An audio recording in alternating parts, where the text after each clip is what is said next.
जहनी दबाव है, आपको सुस्ती कमजोरी महसूस करते हैं और ऊपर से शुगर भी हो गई है, तो इनका आपस में क्या ताल्लुक है, आइए मैं आपको बताता हूं। अस्सलाम वालेकुम, दिस इज डॉक्टर वसीम। कैसे आप सब? ठीक है, फिट है। नई वीडियो के साथ आपकी खिदमत में हाजिर हूं। अक्सर लोग इनबॉक्स करते हैं, कमेंट करते हैं और कहते हैं कि हमारी लाइफ में हमारा स्ट्रेस बढ़ा, हम परेशान हुए और फिर हमें पता चला कि हमें शुगर हो गई। तो जहनी तनाव, परेशानी किस तरह से शुगर कॉज करती है, तो आज इसके ऊपर बात करेंगे। मकसद आपको समझाना है।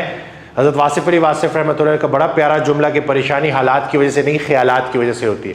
तो जब आप ज़्यादा परेशानी लेते हैं, परेशानी बढ़ती है, जहनी तनाव बढ़ता है, तो हमारी बॉडी के अंदर एक हार्मोन है जिसको कहते हैं कॉर्टिसोल, स्ट्रेस हार्मोन, ये बढ़ता है।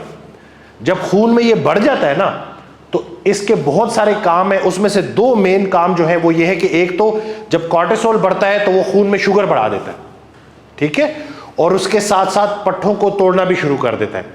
अक्सर ये जो कॉर्टिकोस्टेरॉइड लोग लेते हैं, दमे के मरीज या इस तरह से और बीमारियों में, तो अगर वो लंबे अरसे तक कॉर्टिसोल या कॉर्टिकोस्टेरॉइड लें तो आप देखेंगे कि उनके पट्ठे जो है वो ज़ाया हो चुके होते हैं और पेट पे चर्बी होती है, यानी कि हाथ और पाँव कमज़ोर होते हैं, पेट पे चर्बी होती है।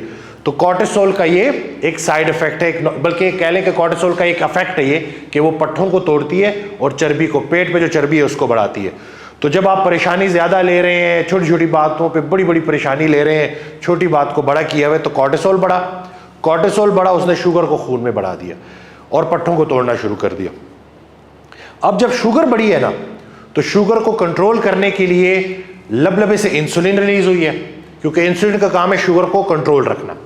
तो इंसुलिन के लेवल्स बढ़ना शुरू होते हैं। अब आप ये देखिए कि आप परेशानी ले रहे हैं, परेशानी लेते साथ साथ कॉर्टिसोल बढ़ रहा है, कॉर्टिसोल के साथ बढ़ने के साथ साथ शुगर बढ़ रही है, शुगर के बढ़ने के साथ साथ इंसुलिन बढ़ रही है, और वो इंसुलिन उस एक्स्ट्रा शुगर को पट्ठों के अंदर लेके जा रही है। लेकिन एक और चीज़ जो समझने वाली है कि पट्ठे साथ साथ टूट भी रहे हैं। तो जब ऐसे कुछ अरसे तक ऐसे ही चलता रहेगा, आप परेशानी लेते रहेंगे, तो इंसुलिन बढ़ते बढ़ते इतनी बढ़ेगी कि इंसुलिन रेजिस्टेंस बढ़ जाएगी, और इंसुलिन रेजिस्टेंस जब बढ़ेगी, पट्ठों में ग्लूकोज स्टोर करने की जो कैपेसिटी है, जब पट्ठे ही नहीं रहेंगे तो ग्लूकोज किधर जाएगी, खून में ही बढ़ी रहेगी, तो फिर आगे जाके शुगर हो जाएगी। तो इसलिए वो लोग जो छोटी छोटी बातों पे ज़्यादा परेशानी लेते हैं, उनको चाहिए कि वो मौजूद लम्हे पे राज़ी रहें। एक दफ़ा फिर मैं हज़रत वासिफ अली वासिफ रहमतुल्लाह का जुमला दोबारा से आपके सामने पेश कर दूं कि परेशानी हालात की वजह से नहीं, ख्यालात की वजह से होती है। तो आपने अपना हाल नहीं देखना, आपने अपना ख्याल देखना है। और नहीं आती कोई परेशानी उस वक्त तक जब तक वो बड़ी परेशानी को टालने ना आई हो। तो जहां हमने खुराक में low carb diet, intermittent fasting, वो पानी वाले रोज़े और एक्सरसाइज की तरफ आपको इनकरेज करना है, वहाँ साथ साथ हमने आपको ये भी कहना है कि टेंशन नहीं लेनी, सब ठीक हो जाएगा इंशाल्लाह।